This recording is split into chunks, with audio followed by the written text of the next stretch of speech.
My name is Isabel Crawford, and for years I believed that a decade of marriage guaranteed safety, trust, and comfort, until one evening shattered that illusion. I thought it was just our anniversary, 10 years exactly since Marcus and I stood beneath twinkling garden lights and vowed to love each other forever. To celebrate, he took me to the Pinnacle, the city's tallest, most exclusive restaurant, a place where dining wasn't just about food but a display of achievement. Crystal chandeliers shimmered like stars, and the skyline stretched out behind us like a magnificent painting. I wore a deep green satin gown, simple yet refined, hugging me gently to remind him I still cared. Marcus was impeccable, as always. Tailored charcoal suit, dark silk tie, and a faint trace of cedarwood cologne I used to find reassuring. He smiled when I sat down, but it didn't reach his eyes. "Happy anniversary, Izzy," he said, raising a glass of Merlot between us. I clinked my glass to his and returned the greeting. Yet even then something felt off. There was a subtle change in his demeanour. His voice was polished but strained beneath, like a violin string pulled taut. He kept glancing at his phone more than at me, his fingers tapping restlessly on the table as I tried to ask about his day. Maybe he was just exhausted. Maybe I was imagining things. But deep inside I already knew the truth. Something had been wrong for months. Late-night phone calls he dismissed as urgent client issues, sudden weekend meetings he never mentioned until the last minute. His touch growing cold and distant. The man who once stayed up all night helping me prepare my first business pitch had vanished beneath the glow of that perfect skyline. That night I felt lonelier than I ever had in our 10 years together. I didn't know what Marcus was planning. I didn't know the evening would end in a hospital or that a single glass of wine would change everything forever. But I knew something was wrong, and I was right. Looking back, the signs were there, quiet and easy to overlook, subtle enough to dismiss or excuse. Marcus and I had always been a power couple in others' eyes. He ran a prestigious investment firm with an office full of sleek furniture and sharp suits. I'd built my own consulting business from the ground up. People admired us. They thought we had it all figured out, and for a while we did. But over the past year, things shifted. Marcus became distracted, distant. It started with small things, missed calls, vague explanations about where he'd been, why he was late. I told myself it was just pressure, big deals, tight deadlines. I knew that world well. Still, I couldn't shake the feeling that I was living with a stranger. He'd sit at dinner barely touching his food, scrolling through his phone like it held a secret he couldn't share. When I asked about his day, his replies were clipped, guarded. "Same old," he'd say with a shrug. "You know how it is." But I didn't. Not really.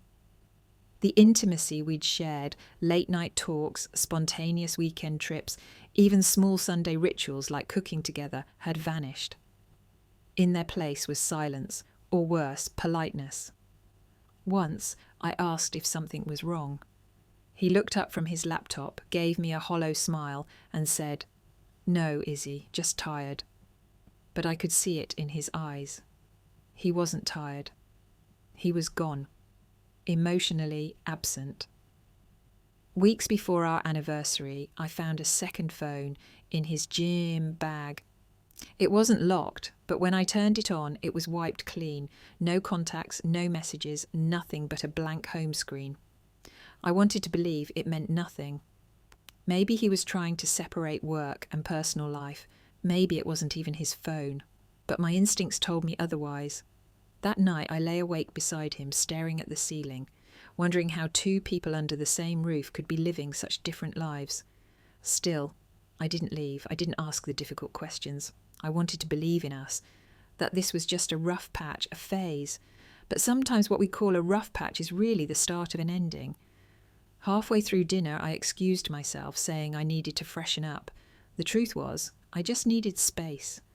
The tension across the table was unbearable, like sitting opposite a mask I used to love. The hallway outside was quiet. Dim lights, polished marble floors, soft jazz drifting from hidden speakers.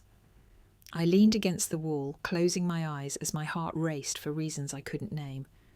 Then I heard my name, not Ma'am or excuse me, but my actual name, Isabel Crawford.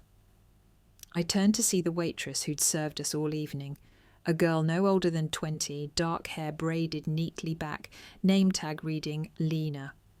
But now her expression was different, tense, serious. She glanced nervously around before stepping closer. "I'm sorry to bother you," she whispered, "but I need to tell you something." I blinked. "What is it?" Her voice dropped even lower. "I saw your husband put something in your wine." Everything inside me froze. She hurried to explain. "When you went to the restroom, I was clearing a nearby table and saw him pull something from his coat pocket and drop it into your glass. It dissolved quickly. I don't know what it was, but the way he did it, it didn't feel right." I stared at her, disbelief flooding me. Surely she was mistaken. Even if Marcus was distant, even cold lately, poison. "Are you sure?" I asked. "I am," she said, eyes wide. "I've seen him here before, always careful, calculated. I wouldn't say anything if I wasn't certain." The hallway seemed to close in around me. My breath caught. Lena glanced toward the restroom door. "I need to get back before they notice I'm gone. I'm sorry. But if it were me, I'd want someone to tell me." And just like that, she slipped away. I stood frozen, one hand gripping the sink's edge, the other clutching my clutch bag, like it was the only solid thing left in the world. I wanted to believe she was mistaken, that Lena had misunderstood, that Marcus had done something innocent, like stirring sugar into my glass. But deep down, I knew something was terribly wrong, and suddenly, the man I had spent 10 years with wasn't just a stranger anymore. He might be something far worse. I stood in front of the mirror, staring at the woman in the emerald gown. Her face was familiar, but something about her had shifted. Her eyes weren't just weary, they were wide with something sharper. Fear, yes, but also a piercing clarity. I had a decision to make. If Lena was wrong, I'd look paranoid, foolish even.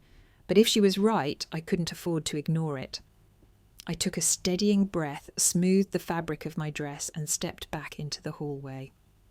The hum of the dining room returned, a background noise I could no longer pretend was beautiful. Everything sounded louder now, every laugh, every clink of glass, every flicker of candlelight. When I reached our table, Marcus barely glanced up from his phone. "Everything okay?" he asked, placing the device face down. "Yeah," I replied lightly. "Just needed a moment." He smiled, but I caught the hint of doubt in his eyes. "You sure? You look pale. Headache? Nothing serious." I sat down slowly, my gaze drifting to the 2 glasses of Merlot resting between us. Mine was on the right, exactly where I'd left it. His untouched glass sat on the left, and somewhere inside one of them, a lie waited. I moved casually, masking my intent behind a stretch and a soft laugh. I reached for my glass and then hesitated. "This wine's too good to waste," I joked, sliding his glass toward me and nudging mine toward him. He didn't notice. His eyes stayed glued to his phone, his fingers tapping furiously at some urgent message. I took a small sip. The wine was rich, slightly dry, just as always, but the taste sat heavy on my tongue, bitterness mixing with dread. "To 10 more years," I said, raising my glass, locking eyes with him. He looked up, surprised for a split second, then smiled thinly and lifted his glass. "To 10 more," he echoed, drinking deeply. I watched his throat move, the wine disappear. My own glass, his really, still half full. A strange silence settled between us. I kept smiling, even as every part of me screamed. Had I just made a huge mistake? Had I tested something that wasn't there? Or had I just set Marcus on a collision course with his own plan? I didn't know yet. But one thing was clear as I sat holding the wrong glass in my right hand. I was no longer passive. I wasn't the woman waiting to be acted upon. I was the one watching now, listening closely. If he'd tried to hurt me, I'd just turned his plan upside down. At first, nothing happened. Marcus leaned back in his chair, wiping his mouth with a linen napkin. He looked too relaxed, the kind of ease that comes not from comfort, but from confidence that everything was going his way. I twirled my fork, forcing myself to seem calm, though my fingers trembled enough that I kept them hidden beneath the table. I watched him closely, every blink, every breath, every nervous glance at his watch. "So," I said, voice light, "how's that big deal going? The one that's been keeping you up at night?" His eyes narrowed. "It's complicated," he said, tone clipped. "Big stakes, high risk, you know how it is." I nodded slowly. "Sure. But you've always liked high-stakes games, haven't you?" He didn't answer, just reached for his water and took a small sip. Then he glanced at my wineglass, his wineglass, and hesitated. "You're not drinking much," he said casually. "Some wines deserve to be savoured," I replied sweetly. His fingers drummed the table again, first faster, then slower, then stopped. After a few seconds he coughed, once, dry and quick, then again, repeatedly. My heart pounded as he brought his hand to his forehead. "You okay?" I asked, voice steady despite the storm inside me. "Yeah," he muttered, "just tired." But he didn't look tired. His face had drained of colour. A thin sheen of sweat appeared at his hairline. His eyes blinked rapidly, unfocused. His hand trembled as he reached for his wine, my wine, but missed. The glass tipped over, spilling deep red liquid across the white linen. "Marcus!" I jumped up, the chair scraping loudly against the floor. He groaned, slumping forward as if his strings had been cut. Someone gasped behind me. A waiter dropped a tray. The room fell silent. Every eye turned toward us. "Call 911, I shouted. Lena appeared as if from nowhere, her face as pale as chalk. She stared at Marcus, then at me. The man slumped at the table, the husband I'd spent 10 years with, wasn't just ill. He was unravelling. And I knew without a doubt that the glass he'd meant for me had betrayed him. Instead, his plan had failed, and I had survived. The emergency room was cold, not temperature-wise, but in spirit, a stillness that made time feel suspended. I sat alone, in a plastic chair. My emerald gown was wrinkled and stained with Merlot, the same wine that almost ended my life. Everything felt distant, the hum of fluorescent lights, the buzz of a vending machine, a local news anchor murmuring from a wall-mounted TV. No one was watching. I hadn't called anyone. Who would I call? My parents were retired across the country. My co-workers thought I lived a perfect life. I wasn't ready to explain that my husband might have tried to poison me. My hands clenched in my lap, still trembling. I replayed the scene over and over, the way he looked at my glass, how his body folded in on itself, how I stood there watching. A door opened, and a doctor in a white coat stepped into the waiting area, scanning the room. "Miss Crawford?" she asked. I stood, knees weak. "I'm Dr. Reynolds," she said, leading me to a quieter corner. "Your husband is stable but sedated. He ingested a high dose of a controlled sedative, diazepam, not the over-the-counter kind. This was a concentrated, possibly lethal amount if untreated." My mouth went dry. I swallowed hard. "I think that was meant for me," I said quietly. Dr. Reynolds lifted her brows slightly, but didn't interrupt. A waitress had warned me she saw Marcus slip something into my drink, so I swapped our glasses. Dr. Reynolds nodded slowly, her voice calm. "That would explain it. The dosage in his system is far beyond safe. He's lucky you acted when you did." I looked away, my throat tightening. I didn't even know for sure.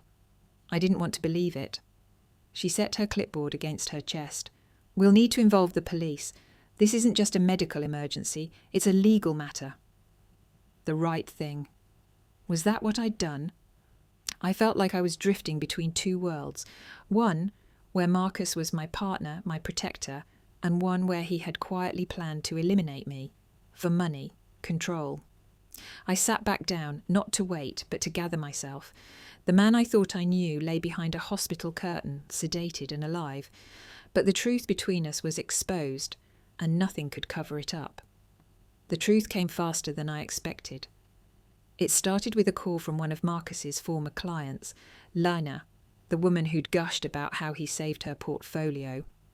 She called 2 days after the hospital incident, her voice trembling. "I didn't know who else to tell," she said, "but I think Marcus's firm is in serious trouble." That was an understatement.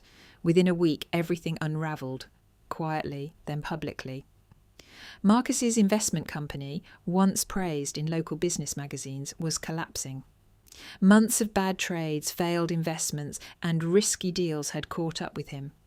Creditors circled, lawsuits were being drafted. I found documents hidden in a storage bin in our home office, papers he clearly hoped I'd never see, letters from banks, warnings from the SEC, even an unsigned power of attorney that would have transferred all my company assets to his name if I'd been incapacitated. That's what he wanted. Not necessarily my death, but my silence, my disappearance. He needed control. He was desperate enough to do the unthinkable to get it. He must have thought, if I couldn't speak, if I couldn't act, he could step in as my husband. He would claim authority, access, ownership. What broke me most wasn't the betrayal itself. It was the calculated patience, the way he smiled at me over dinner, touched my hand, called me Mads, acted like nothing was wrong. He was drowning and he was ready to drag me under just to keep himself afloat. But I didn't drown. I didn't sip that wine. Now the man who once promised to build a future with me faced charges instead of champagne, all because I listened to a whisper and trusted my gut over a familiar smile. In the days that followed, I moved through life like a shadow. The media caught wind before I was ready. Headlines hinted at scandal. Investment star hospitalised after wine incident. My name was there, always paired with his. But no one knew the full story. Not yet. Some friends reached out, confused. Others vanished completely, as if discomfort was contagious. I didn't blame them. Who wants to believe a man like Marcus, charming, respected, always raising a toast, could be capable of this? But I wasn't interested in saving face. I was interested in the truth. When the detectives called, I didn't hesitate. I told them everything, from Lena's warning to the glass switch, from the hidden documents to the storage bin full of secrets. I handed it all over, emails, notes, even my journals. Marcus was charged with attempted poisoning and multiple financial crimes. His lawyer tried to spin it, called it a misunderstanding, blamed pressure and mental instability. But I'd lived beside that man for 10 years. I knew the difference between instability and strategy. I didn't attend the first court hearing. I stayed home, sitting by the window in silence, drinking tea from a mug. Marcus never liked the grey sky, but it felt honest. I didn't cry, not then. Instead, I opened my laptop, pulled up a blank document and started writing. Not about revenge, not about anger, but about survival, about how the most dangerous place for a woman isn't a dark alley, but the familiar space across the table from the man who says he loves her, and how listening to your instincts, no matter how soft the whisper, isn't just brave, it's what saves you. I don't know exactly when it happened, when I stopped seeing myself as a victim and started recognising my strength. Maybe it was the moment I swapped those glasses. Maybe it was the second I chose to believe the frightened voice of a stranger over my husband's calm smile. Or maybe it was afterward, when I stood before a mirror and saw a woman I finally respected.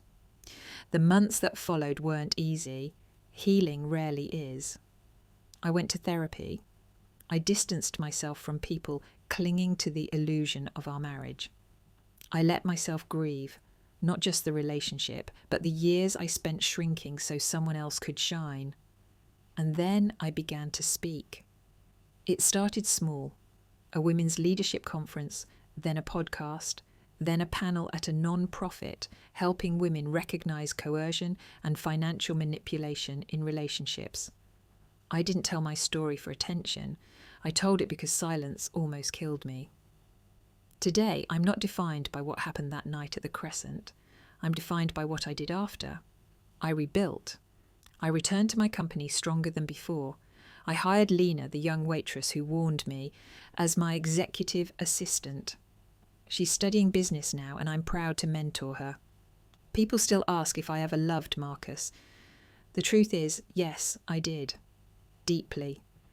But love isn't a reason to sacrifice your safety. It's not an excuse for betrayal. And no one, no matter how familiar, has the right to make you doubt your reality. If you're still watching and my story resonates even a little, then hear this. Trust yourself.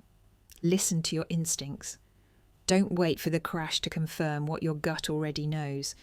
And if you've escaped something that once felt unescapable, take a moment to honour your survival. This is Madeline's story, but maybe it's yours too. If this touched you, don't forget to like, comment and share this video.